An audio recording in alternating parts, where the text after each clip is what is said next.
But Herrera, by the way, had approached me some years ago, and Michael Herrera was a Marine. For people who don't know, you can go to our archive and see this account and the illustration of what he saw. Okay. Can you explain it for people who don't? Sure. know? So it was in, I believe, 2009. And he was a young Marine, I think 20 years old.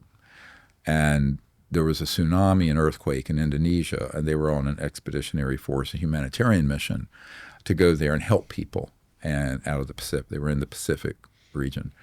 And he and 5 of his platoon buddies went off in a direction.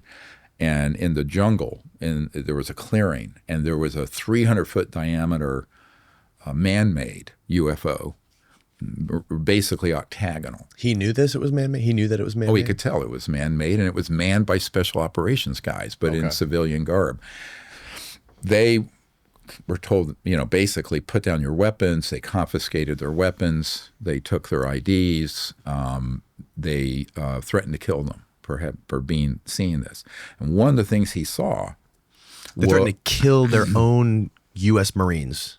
Well, they're not their own. This is this secret government. Right, okay. I mean, those are the real people committing treason and are traitors. And yes, they'll kill their own. I mean, look at Jonathan Wigand's testimony when he was in the Peruvian-Bolivian border where we shot down an ET craft. And he and his guys came across it first, and the security people who were in there to retrieve it said, you talk about this, we'll throw you out of the helicopter and they'll never find you in the jungle. So this happens all the time. They do kill their own people, but they're not their own people. They're Americans though, right? Yeah, they're Americans, but it's, these are people who are running a criminal enterprise, the biggest, think of the mafia. It's the largest criminal organization on the planet. Mm-hmm. So, when the FBI is ready and wants to grow up and be serious, they have a real target here. With technology that very few human beings can comprehend. So the other thing that Michael Herrera saw was this crate. And it looked like it had like a little oxygen and HVAC mini portable unit on it. And he thought they were running drugs. And it turned out, because Jake was at this conference to try to bump witnesses and see who need to be turned over for either wet works or arrest, he heard this. And, of course, he immediately texted me because he has my number. And we went to the green room. Jake did? Yeah. Mm-hmm. And his security guy. So he knew you. Oh, yeah. But he was going to your conference to subvert some of your witnesses. Well, that's what his job was. It was to stop leaks and find out if I had the Panasonic Tough book that had gone missing out of one of these corporations. I know which one it is. That had all this intel on it because I received stuff all the time, right? And he thought maybe I had it. Now, I didn't know that's why he was there, right? And prior to that, I had a meeting with one of his security people at a bar near Langley and near CIA, Tyson's Corner in Virginia. And he gave me a little thumb drive that was like a 10-page description of his involvement and what he was doing. And he subsequently, a month or two later, came June 2023 to this Disclosure Project conference and press conference we did where Herrera and some other whistleblowers were speaking. Mm-hmm. But he immediately said, I need to see you. So I go back to the green room. And he says, that isn't drugs. Those are people. And so what they were doing, the way they get their psionic and other staff, let's call it, at these underground facilities, is that, let's say there's a terrible disaster or war-torn area. And people are desperate. And they're not kidnapped per se, but it's under duress. They're basically told, you can either come with us and be part of our program. Well, I'll describe it in a moment. Or you can stay here and die. You choose. Now, I wouldn't call that but this is how this is brutal stuff, right? Oh, yeah. And that's what was in those crates. These are people. And they were people who were candidates for being... How do they discern what kind of people they need? They were looking for people with a certain demographic that they felt would have a high psionic capability. And am I correct in saying they were children? They were children. There were women. Somehow there's a tendency for left-handedness for that ability, and gay and bisexual men. So that's who they were looking for because like Ingo Swann was, I knew him very well. Ingo was, and he was a gay guy, brilliant remote viewer. So, and who cares? I mean, people get hung up on that. It's well, it's like if you're gay, raise your hand. If you're left-handed, like we need you. No, they don't do it that way. Let's not be silly. But I mean, they will scope out, and then they'll say and of course it's a rough sort of assessment. They're then crated up, taken to a facility, and the ones that pass muster for their psionic psychic capabilities go through a program. Now, a lot of those end up dying because they're put on drugs, and dopamine, electromagnetic enhancement. So many end up dying or put in comas. And wait, hold on. Man, so they're getting these people. So this specific situation, Michael Herrera was in Indonesia after there was an earthquake. They essentially, you don't want to say kidnapped because that's not a nice way of putting it, but it's essentially kidnapped them. And taken under some duress. I mean, come with us or die, right? I mean, I don't know. Well, you can call that whatever you want. It sounds like some level of human trafficking. Brought these children to a secret base, secret black site that they control for psychic warfare.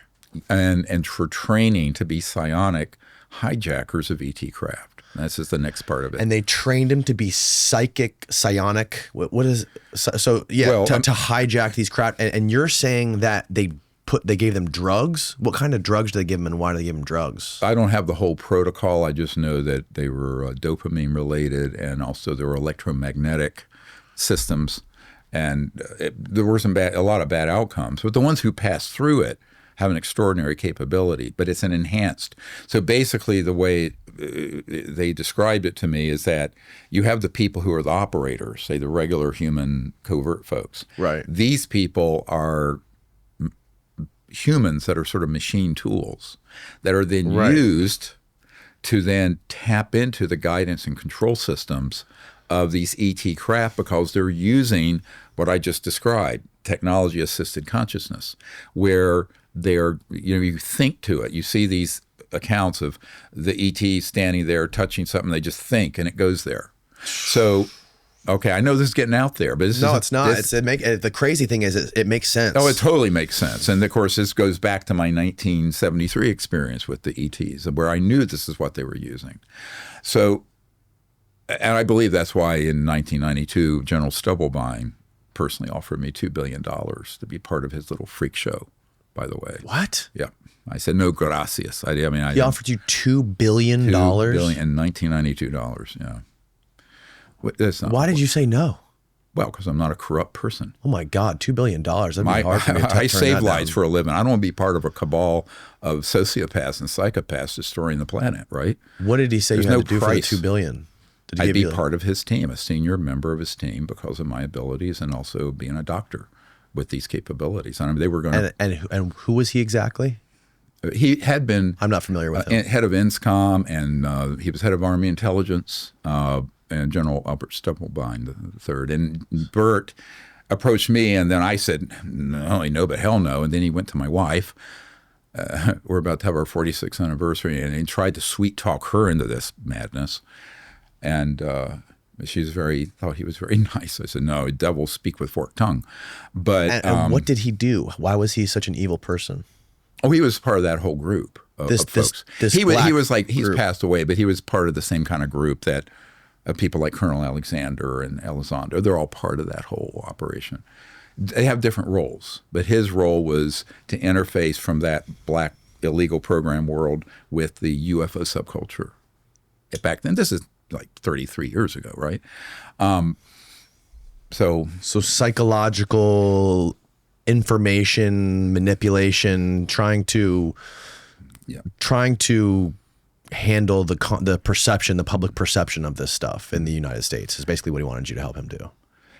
Yes, but also be part of that operational team is what I think, in terms of these capabilities. Because he knew that he approached me right after there was proof that our CE5 contact had worked. And there were these 4 ET craft that appeared here in Florida, up outside Pensacola. So that is when he surfaced, exactly then. Now, of course, everyone makes fun of us for doing that. Oh, it's Ouija board stuff. I said, like the hell it is. You think these civilizations are using your iPhone? Why would they be using 20th century and early 21st century communications technologies? They're using stuff like Elon would like to do, Musk would like to do with Neuralink, except without the wires, right? Not at the speed of light, at the speed of thought. Like that. Right. All right. Instant. So that program has been in development for decades, but it reached the level of success, let's call it. I mean, if you can call hijacking ET craft and then blowing them out of the sky with electromagnetic pulse weapons, which are illegal, by the way. I just can't get over $2 billion. You're a better man than me. I know. Well, I might have been doing it. I would have saluted and been a psyop, fucking head of psyops. I'm not interested in that. Look, I'm not rich, but I'm comfortable as a doctor. I don't need that, and I've never had aspirations for that. Yeah. And I say it all the time. Whether people in the comments who think I'm CIA funded podcast. If the CIA wants to offer me $1 million, sign me up. Well, that's the joke. I mean, I've bootstrapped this whole effort for 35 years with a handful of people and no office and a couple. Some volunteers and 1.5 staff members and my wife and me. So I said, "Oh yeah, if I were if I were that guy, do you ever? I wouldn't be doing this." Do you ever think back, like just laying in bed late at night, be like, "God damn it, maybe I should have taken that $2 billion." No, never, because then you're owned. You're an owned asset. I value my but maybe freedom. I value my freedom more than I value all the money on earth.